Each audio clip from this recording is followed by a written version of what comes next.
Hey everyone, I'm Nate. And I'm Abby. And Popeye is just playing with toys and stuff. Here he is, right there, Popeye. We're the TheRcSaylors. And today, we're going to do a little bit of a different kind of video. Abby's behind the camera. I'm sitting on the floor. I thought this would just be easy. We're going to show you guys about as basic as it gets, I hope, how to charge a LiPo battery, which is pretty much the most commonly used type of battery in the RC hobby. We've done this over 5 years now, and we have like 11 or 1200 videos, tons of subscribers and views and stuff, but we've never done anything quite like this. It's extremely highly requested. A lot of beginners come to our channel and want to learn things, and so this is one of the most basic things you can learn to do in the hobby, but in order to know how to do it right, takes some basic knowledge. And so I'm going to talk about that stuff. I'm going to do my best to not talk over anybody with this, like I'm just teaching somebody how to use a charger that has never used one before. And so I'm going to use one of my very favorite chargers. It's not sponsored or anything, it's just honestly, I've used a ton of chargers through the years, and I've done this longer than 5 years, and these Venom Pro Duo and Pro Quad chargers are amazing. This one's about $100, and the Quad that does 4 is about $200. You like their Micro 1S charger too? The Micro is good too. Charger. Venom stuff is usually a tiny bit more expensive than other stuff on the market, but you usually get the quality with it. So when it comes to something like a charger that you rely on to charge all your batteries and keep them at a good safe charge and discharge and storage charge, I recommend a good charger. I started with a cheap charger, yes, so like a $40 charger. I did one battery at a time, and it did okay, but it's not like this. This is where it's at. So I'll have this linked in the description box below. A lot of people have bought these based on my recommendation. We have a video that we reviewed that. Yeah, yes. And we reviewed the Quad and everything in that one video, so we'll link that too. Yes, but we didn't really show you how to use it very well. So I'm going to do a few different examples from start to finish here. If you know how to charge batteries, you're not going to want to watch the rest of this video. This is just to help beginners, and I'm going to do my best to explain it as just basically as I possibly can. So you've got a couple ends on your chargers when you get these, and I have a converter on here. You can buy converters. Now this is a Dean's tip, and these are just your bullet connectors. The bullet connectors plug into the charger, and you do the color coordinated, your negative and positive, the black and red, they correspond. And you have a second one because you can do 2 batteries at one time. So let's just go ahead and plug them both in. And then when you charge a LiPo battery, especially when it has more than one cell, which means there's actually kind of like 2 batteries in here wired together and then wrapped to make it look like one, but you've got a little balance lead on here and the main lead. The balance lead is what the charger will use to help make sure that both of the batteries have about the same charge level. So you don't want one battery ending up with like 100% charge and the other battery has a 75% charge in here, 2 cells, 1 battery, because then you can damage probably the one that's lower. If you're flying, then the one that's lower is going to get sucked way too low. LiPos have a certain cutoff point, and the same could apply with charging them, and that's how LiPo fires and things can happen. So a tip that you taught me a long time ago with figuring out how many cells it is if it's not labeled is with the so we'll talk about that. This is all just going to be basic stuff. It's maybe going to be a little bit random, but we're going to get the batteries charged. So good tip here.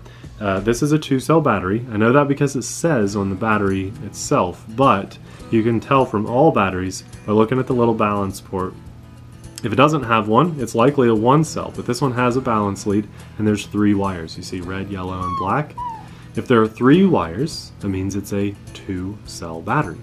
If there are, like this one, has 5 wires, it is a 4-cell battery. Popeye's playing in the back. So if it's a 4-cell, it's got 5 wires. If it's a 5-cell, it's got 6 wires. It'll have one more wire. Count the wires and then subtract 1. Yes, and that's how many cells your battery is. Okay, then you have this little guy that'll plug in, and it plugs in one way. And you can try to plug it in the wrong way, but it just won't let you. Don't force it, but it won't let you. And that is your balance connector. And it's got so many ports here because, for example, you know, I'm able to charge a 2-cell battery with the top one, all the way up to, I think it's a 6-cell battery. I usually use 2, 3, 4, rarely 5. I don't think I maybe one time used a 6-cell battery. You guys know Popeye's just having fun in the background. But you can only charge one battery at a time per That's right. thing. Yep. So don't plug everything into that. But because this is called the Duo, we can actually charge 2 batteries per thing because we have 2 of these. Yeah. And then again, just so you guys know, you see that's a Dean's connector, and then this battery is a Dean's connector, right? They plug in, oops, there we go. It only plugs in one way. Now some batteries though have what's called XT60 connections, and so you might need to get a converter for it, and that's what that does. So now my charger, you know, you could buy the converter at different points. You could buy it here with the bullet plugs that comes out XT60, but generally the cheaper method is to get like a 5 or 10 pack of these and just switch your battery types. So lots to know about batteries, but let's do what I said I was going to do and just show you the basics of charging a battery. So we've got a few different varieties here, and it's important to know what settings you want to put your charger on so you don't give it too much or too little juice, too fast, or you really can't charge too slow, so keep that in mind. Okay, there's 2 things you need to know about batteries. The cells, or the voltage, basically the same thing when you're charging stuff, at least for this simple method, and then the milliamps of your battery, which is like how much juice the battery can hold. This one is a 1.5 amp, or that converts to 1500 milliamps. Hey buddy. How you doing, huh? So with that information, let's look at this one. I want to show you a pretty like steep comparison. These batteries, this is also a 2-cell battery, even though it's huge, but it's a 5000 milliamp, so it holds more juice. So if I put this in my truck, my axial truck, and I drive around, it's only going to drive around for maybe 10 minutes. But if I put this battery in my truck and drive around, it's going to drive around for about 2 hours. Not a very great conversion, but that's the same voltage, and they could both go in the same vehicle, but this one's going to run way longer in a truck. In an airplane, you'd be lucky if this would lift it, but you know, these are, so both 2 cells, 1500 milliamp, 5000 milliamp. So let's plug the battery in and actually get this thing charging. So on this charger, we want to look at, we have two sources, and the light tells us what channel we're on. So I hit the channel button and I can switch between each one, right? This light is telling me that we're going to use this one. So let's go ahead and plug this stuff in. So this is my FPV goggle battery I like to use on my Quantum Cyclops goggles. I plug in the balance lead first to the top one, and then my Dean's connection. And now up here, I just so happen to already have this on LiPo charged, but if you don't have it on that, I think you cycle through with this. So we can go from LiPo batteries to nickel metal hydride, nickel cadmium, but we want a LiPo battery. So let's select that. And now we want to charge it, but you can do different things with this button. We can discharge, we can storage charge, we could talk about these things in another video, but the main thing we want to do today is LiPo charge. So I hit enter, and it's going to tell me the 2.2 amps is the first number we can increase by 1 amp or 1/10 of an amp at a time, or 100 milliamps, or we can decrease it with the decrease button. And remember our battery, let's take a look here, 1500 milliamps or 1.5 amps. So we know what to set it on. So let's go back up here, decreasing down to 1.5 amps, and now I hit enter, and it's going over to the voltage, and look, it says 11.1 volts, or in parentheses 3S, 3 cells. So we don't want that. We know that our battery is 2 cells, remember, has 3 wires. So it's a 2-cell battery. Okay, so let's decrease this. And now it's 7.4 volts. Great way to help learn voltage of batteries. Set to 2-cell. Now I push and hold this start button. And it's confirming it. If I messed up, it should catch it. If I had it on the wrong voltage or something, it would say error. This is not a 7.4 volt battery. So it will catch the voltage, but it says, hey, is this what you want to do? So we just hit start. And now, you heard the fan kick on my charger. That tells me, and the information here on the screen tells me it's charging. It'll tell me how long it's been going, 10 seconds, and it's got 5 milliamps in there. So that's pretty cool. And this will go, generally, for about 45 minutes to an hour to charge one battery, no matter what the battery type is, most of the time. Unless you've got something going on kind of wrong. And that's because the way we charge it at the 1.5 amps. You can charge batteries faster. If we would have put this still at 2 cells, but we would have upped it to 3,000 milliamps or 3 amps, it would actually charge it faster. It's not going to put more juice in that it can't hold. It'll charge it faster if you increase that milliamp setting on there. And some batteries, they say, like this one, with a super high C rating, 70 C discharge and charge rating, it just kind of says, hey, this battery can take juice in faster and discharge faster. They say you can increase that and charge them quicker, and a lot of guys have no problem doing that, but my batteries tend to last for years and years and years and years. I've got LiPos that are 10 years old easily. That's been around since our axials. Yeah, this one has been around for at least 5 years, and we use it all the time. We discharge them, we storage charge them, and we charge them what I think is properly. Now the final thing you need to know when you're charging a battery is to put it in a LiPo bag or some type of fire safety container. You can use an ammo bag, some guys are okay with that, but really a LiPo bag is the way to go. Pin it closed, but just so the wires can still come out. And a lot of times, like the reason this is, I'm using, Venom, they sometimes will give you one of these when you buy a charger. So I think I've got a few of these sitting around. These are nicer, I like those snap bags. So let's do one more, because I'm sure one example isn't quite enough. So let's do my race drone battery, because a lot of people want to get into race drones, and I want to convert it because this is an XT60 connector. So we'll put our converter on, and now we're going to do a very different battery, but it's still a LiPo. This is now a 4-cell, and we know that because remember there's 5 wires. So 5 wires means 4 cells, one less than what the wires are. So I take my balance port, they go down, here's 2, 3, 4. It'll only fit in the one anyway, and it only goes one way. I plug that in, then I already have a converter on this one, so I'm sorry.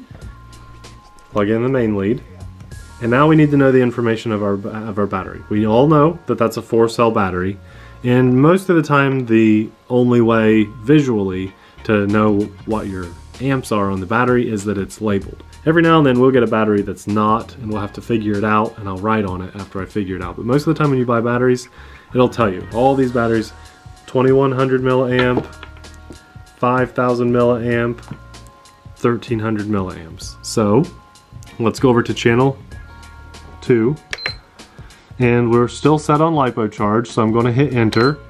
Remember, this one is, it's on 2.2 amps because that's the last thing I charged. This one is a 1300 milliamp LiPo battery, so 1.3 amps. 1300 is 1.3. And I just decreased to get to that. If it was a lower number, I would just increase. So 1.3 amps, and I hit enter, and it goes over to the right side. Now this one is a 4-cell. I don't even need to know how many volts that is. I can just hit increase, and it takes it up to 4 cells. And what do you know? It tells me that's 14.8 volts. So I learned something today. It's nice. You learn the voltage that way. And so we're on 4 cell 1300 milliamp. I press and hold enter or start. It's doing a check. Okay, we got it right. And now I just press start. And you put it in the LiPo bag. Put it in the LiPo bag. And now those guys are charging. We can talk about storage charge stuff later in another video. I recommend one of these little tools. I can talk about that in another video. There are people out there that have videos on all this stuff that there's a guy named Bruce in Australia. He's definitely not family friendly. He's far from it, but he's way smarter than me, and he's super scientific about this stuff. He has 2 channels, XJet and RC Model Reviews. Yeah, I like his channel, but it's not family friendly, so it's not for everybody. And I don't watch it all the time because of all the cussing and stuff. But he's very educated on the subject, and he could probably explain this stuff a lot better than me. But hopefully, the way I described it would be at a beginner's level of explanation. Sometimes he is way over my head on some stuff. So, but I learn stuff when I'm there too. The way these work, well, we'll talk about it in another video, but this is like a $1 little tool, and it'll confirm that your batteries are charged. If you don't know how much juice is in a battery, you plug this little guy in, and it tells you all that information on the display. Is this storage charged or not? Do I have a bad cell? This is at 4.1 volts, just so you guys know, per cell. So that's it's probably charged. 4.2 volts is fully charged. One of our batteries is done, so it must have already had a charge. Probably my goggles. It's actually good. I can show you guys how I take them off the charger too. And then if you want, we can talk about discharging and storage charging your batteries and why that's beneficial. But I thought that just charging your batteries is really... Summer's coming, you know, spring and summer, you guys are going to be out flying and driving, and you're going to be using your charger. And if you don't have a charger like this, you really should get one. It will last you through your entire lifetime of the hobby. I mean, these are just really well made by a really great company, so I highly recommend the Venom chargers. If you can afford the quad and you're heavy into the hobby, go for it, but the Duo is awesome. So which one is finished? Well, this one still has charging information going. It tells me we've been going for 2 minutes and 15 seconds. We've got 47 milliamps in there, so I know it's not done. So let's hit channel and check that, and look, it tells us it's full. And it tells me that it ran for 5 minutes and 58 seconds, and that it put 52 milliamps in there. So I will just hit stop. You don't have to do this. I like to hit, and there's more information too, 8.4 volts. But we'll hit stop, and now we come to our first battery, which was the tiny one. We can go ahead and take that out since we're here with it. And we just disconnect both leads very carefully. Just wiggle that back and forth, and then pull our Deans. And now our charger said that was full. So I can confirm that with our little $1 tool. I plug this in. It only works one way. You can't hurt it any other way. It tells me the total voltage, and then each cell individually, 4.15, 4.24. I think that this one is, you know, slightly off, this little device. I've got some that are more accurate than others. Kind of depends who it comes from. But anyway, I know that's a full charge. And so now my FPV goggle batteries are ready to go. And I know this is a little bit more boring than most of our videos. It's not as much fun chasing Popeye. Popeye, are you sleeping? Having fun in the hobby Popeye too. fell asleep. Yeah, it's kind of boring, you know, learning this stuff and everything, but it's very important to charge your batteries properly, to storage charge them properly, and, you know, you don't want to overwork your batteries. They'll last a lot longer, you'll save money, you'll get better performance when you're flying and driving when you do this right. And I'm sure there's more that you guys can learn about this, and there's more that I can learn about this. I may have brushed over some areas. If you have any questions, just leave them in the comments section below. If I don't get to you, I'm sure someone else will. And this method is a good, safe method, and it has worked for me. So I'm very confident in bringing this information to you guys. I don't like to do this kind of stuff sometimes because I worry that maybe I'm doing something wrong. But I've been flying and driving for years and years and years now, and this works. I never, knock on wood, have had issues with my batteries, safety's sake, and you know, this is a good, safe method that'll keep your batteries in good health. So that's how you charge a battery for a beginner in the hobby. Highly recommend the Venom Pro Duo or Quad. Thanks a lot for watching. We'll see you in the next video. Bye!